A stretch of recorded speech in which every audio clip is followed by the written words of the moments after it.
Hello everyone, welcome back to my channel. কেমন আছো সবাই? সবাই নিশ্চয়ই ভীষণ ভালো আছো, আর আমিও ভালোই আছি। তো প্রায় একটা বছর পরে আবার নতুন করে ভিডিও বানাচ্ছি, কারণ তোমাদেরকে বলি যে একটা বছর আগে তোমরা তো সবাই জানো যে বাপি মারাও গেছে। তো তারপরে আমার একটু নিজের প্রবলেম ছিল, কিছু শরীরে আর কি প্রবলেম ছিল আর কি, হিমোগ্লোবিন কমে যাওয়া, তো অনেক কিছু আর কি প্রবলেম। তো তারপর আস্তে আস্তে মাও মারা গেল কিছুদিন হলো, বাপি মা দুজনেই একসাথে এক বছরের মধ্যে আর কি মারা গেছে। তো তার জন্য বাড়িটা প্রচন্ড ফাঁকা, আর মনটা ভীষণ খারাপ ছিল। তাই জন্য এতদিন ধরে নানান প্রবলেমে আমি ভিডিও বানাতে পারিনি, তো তোমাদেরকে ভিডিও দিতে পারিনি আর কি। তো আজকে থেকে ফাইনালি শুরু করলাম যে নতুন করে আবার ভিডিও বানাবো। প্রত্যেকটা ভিডিও তোমাদেরকে আমি শেয়ার করবো ইউটিউবে, আর তোমরা অবশ্যই প্রত্যেকেই আমার ভিডিওগুলো দেখো। আর একটা জিনিস হচ্ছে, আমি যেটা ইউটিউব খুলে আজকে প্রথম আর কি দেখলাম আর কি, এতদিন ধরে ফলো করতাম, তো ইউটিউব খুলে আজকে দেখলাম আমার প্রত্যেকটা সাবস্ক্রাইবার বন্ধুরা আছে এবং আমার পাশেই ছিল এতটা দিন। এতটা ভালো লাগছে ভেবে যে তোমরা সবাই প্রত্যেকে আমাকে ভীষণ ভালোবাসো, আর যারা আমাকে আমার ভিডিও দেখতে প্রত্যেকটা সাবস্ক্রাইবারই আছে। তো আমি শুরু করব আজকে থেকেই প্রথম আর কি ভিডিওটা দেব, যে এক বছর আগে যেটা দিয়েছিলাম। তো যাই হোক, তোমরা পুরো ভিডিওটা আজকে দেখতে থেকো, আর ভিডিওটা ভালো লাগলে অবশ্যই তোমরা চ্যানেলটিকে সাবস্ক্রাইব করো। বাড়ির পাশে কত চড়ুই পাখি এসেছে, ছোট্ট ছোট্ট চড়ুই পাখি। তো দেখো আজকে এখন মেঘলা ওয়েদারটাও খুব একটা ভালো নেই আজকে। সকালবেলা দেখো ছাদে আমি এক কাপড় জামা কাপড় মেলে দিয়েছি সকালবেলা উঠে, কারণ কালকে তো এমনি মেঘলা আকাশ ছিল আর ভালো করে শুকানো হয়নি। তো সকালবেলা ঘুম থেকে উঠে দেখছি রৌদ্র উঠেছে হালকা হালকা, তো আমি ভাবলাম জামা কাপড়গুলো মেলে দিত। এখন দেখো পুরো মেঘলা আকাশ হয়ে আসছে, আবার মেঘলা আকাশ হয়েছে। তো আজকে ফার্স্ট টাইম প্রথম আমি বারবিকে নিয়ে একটু বেরোবো। এতদিন বেরিয়েছিলাম স্কুলে, ওর বয়সটা তো অনেকটাই ছোট, তো যার জন্যে কি বলবো তোমাদেরকে ভর্তি করা হয়নি। তো আজকের ওকে আমি স্কুলে নিয়ে যাব, তো যার জন্য খুব সকাল সকাল উঠে একদম স্নান টান করে রেডি হয়ে নিয়েছি। আর চলো তোমাদেরকে আজকে আমি আমার নতুন রান্নাঘর দেখাবো, যেটা আমি আগে তো নিচে রান্নাঘর আর কি রান্না করেছি, তো এখন নতুন রান্নাঘর ওপরে বানিয়েছি। তো যার জন্য চলো তোমাদেরকে আমার নতুন রান্নাঘরটা দেখাচ্ছে। আমার ওপরে আর কি নতুন রান্নাঘর। এতদিন মা বাপি যখন ছিল নিচে আমি রান্না করতাম, তো এখন ভালো লাগছে না, ওনারা নেই, নিচে যেতে পুরো ফাঁকাই হয়ে আছে, পুরো ঘর পড়ে আছে। তোমাদেরকে দেখাবো মা বাপি কোথায় থাকতো সবকিছু পরের ভিডিওতে।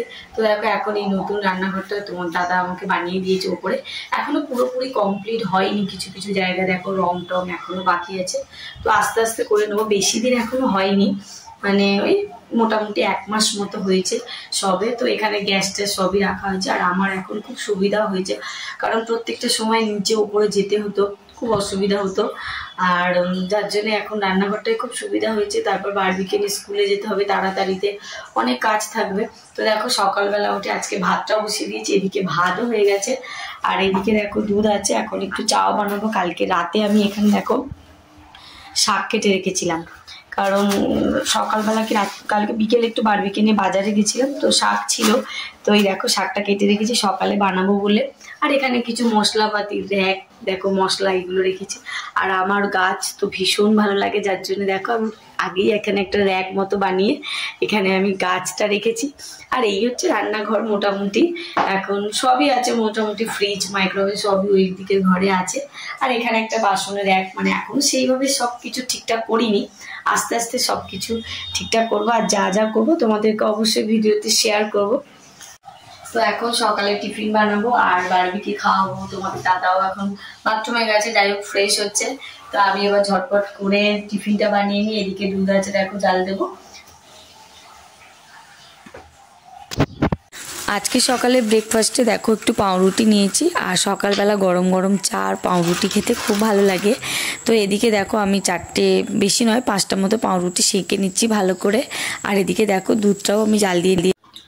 তো দেখো কালকে রাতে আমি শাক কেটে রেখেছিলাম, আর শাকটা কতটা ফ্রেশ আছে, একদম ভালো আছে। কারণ আমার মাকে তো আমার শাশুড়ি মাকে যে আয়া তো দেখাশোনা করতো, তো একটা আয়া আমাকে গল্প করেছিল যে রাত্রিবেলা নাকি এরকম শাক কেটে প্লাস্টিকের মধ্যে ভরে ফ্রিজে রাখলে একদম শাক ভালো থাকে, কোনো নষ্ট হয়নি। তো দেখো আমি কেটেছিলাম, আর এটা হচ্ছে এখন কুলপো শাক আছে, এটা কুলপো শাক আর কলমি শাক একসাথে মিশিয়ে আমি ভাজা করবো। আর এদিকে দেখো একটু রসুন নিয়ে নিয়েছি, আর এদিকে দেখো কড়াও গরম হয়ে গেছে। তো শাকটা ভাজবো, ভাজতে ভাজতে তোমাদের সাথে অনেক গল্প করবো। তো আগে শাশুড়ি মা রান্না করতো এই শাক ভাজাগুলো, তো ওনার কাছ থেকে আমার দেখে শেখা যে কিভাবে কুলপো শাক রান্না করতে হয়, কীভাবে পাট শাক রান্না করতে হয়।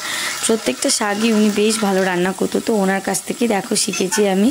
আর এদিকে দেখো আমি শিলনোড়াতে মশলা বাটছি, কারণ আজকে একটু সর্ষে দিয়ে রান্না করব। তো যার জন্য দেখো শিলনোড়াতে আমি সর্ষে একটু আদা রসুন দিয়ে ভালো করে পেস্ট করে নিচ্ছি, কারণ এটা অনেক দিন খাইনি। আজকে হঠাৎ মনে হলো যে বেগুন দিয়ে একটা ঝোল খাবো বলে, তো দেখো এদিকে শিলনোড়াতে বেটে নিচ্ছি, কারণ এখনও আমি মাঝে মাঝে প্রায় শিলনোড়াতেই বেটে মশলা আর কি বেটে রান্না করি, যাতে টেস্টটা একদম খুব ভালো আসে।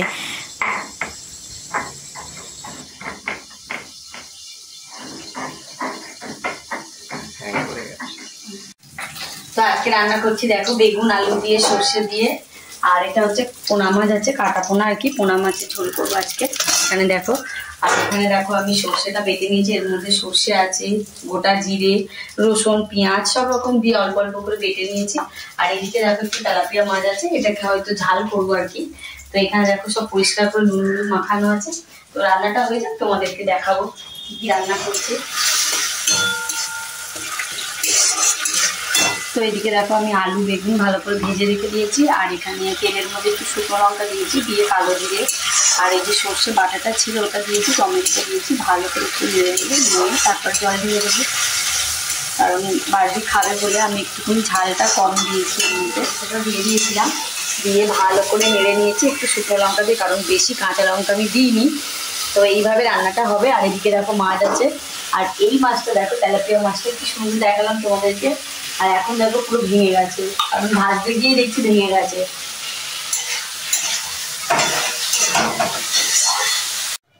দেখো বারবি এখন ঘুম থেকে উঠে গেছে সকাল সকাল, কিন্তু এখন বাজে প্রায় 10টার উপরে। একটু হাই করে দাও, হাই করে দাও, হাই। তো বারবি দেখো এখন কথা বলতে শিখে গেছে, আগেও অনেকটা ছোট ছিল আর এখনো অনেকটাই বড় হয়ে গেছে। আর দেখো এই দেখো এখন ওকে স্কুলে নিয়ে যাবো। টুকি টুকি দুষ্টু। বারবি একটু একটা পোয়েম বলে দাও, রেইন রেইন বলো। ওকে আমি আজকে স্কুলে নিয়ে যাব বলেছি, তো দেখো কি খুশি, এদিক ওদিক হাত তুলে নাচানাচি করছে, দৌড়াচ্ছে।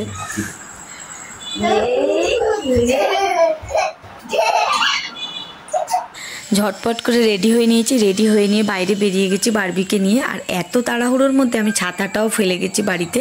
তো দেখো এত রৌদ্র, কখনো বৃষ্টি হচ্ছে কখনো রৌদ্র, তো রাস্তাটা দেখো একদম পুরো ফাঁকা দিনের বেলাটায়। তো ওকে এখন স্কুলে নিয়ে যাচ্ছি। এখন দেখো ওর হাতটা ধরে তাড়াতাড়ি করে হেঁটে যাব, কারণ অনেকটা দেরি হয়ে গেছে, তো যদি বন্ধ হয়ে যায়। তো দেখো স্কুলের গেটের সামনে চলে এসেছি, আর ওর স্কুলের নাম হচ্ছে কিডি জোন। হ্যাঁ,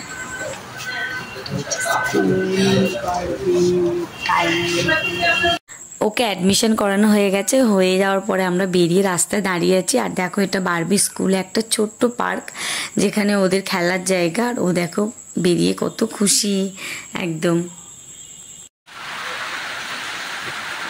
তো এখন বাড়ি ফিরে চলে এসেছি, বারবিকে ক্লাসে ভর্তি করে দিলাম আজকে। তো ওর ক্লাস হচ্ছে বৃহস্পতিবার থেকে। তার আগে ওর ড্রেস, ওর যে বইগুলো দিয়েছে, ওর বুকগুলো সব মলাট করতে হবে করে।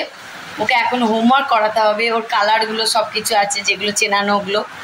তো যাই হোক এখন বাড়ি ফিরেই দেখছি, এখন দেখো ঝমঝম করে বৃষ্টি পড়ছে, একদম প্রচণ্ড বৃষ্টি পড়ছে। তো বারবিকে এখনো স্নান করানো হয়নি, এখন স্নান করাবো, খাওয়াবো। তো যাই হোক আজকের জন্য ব্লগটা আমি এখানেই শেষ করছি। তো আর ভিডিও যদি ভালো লেগে থাকে অবশ্যই তোমরা চ্যানেলটিকে সাবস্ক্রাইব করো। আর আমি যেটুকু বলবো যে আমার প্রত্যেকটা সাবস্ক্রাইব বন্ধু আমার সাথে ছিল এবং থাকবে, আর তোমরা অবশ্যই আমার পাশে দেখো। Bye bye.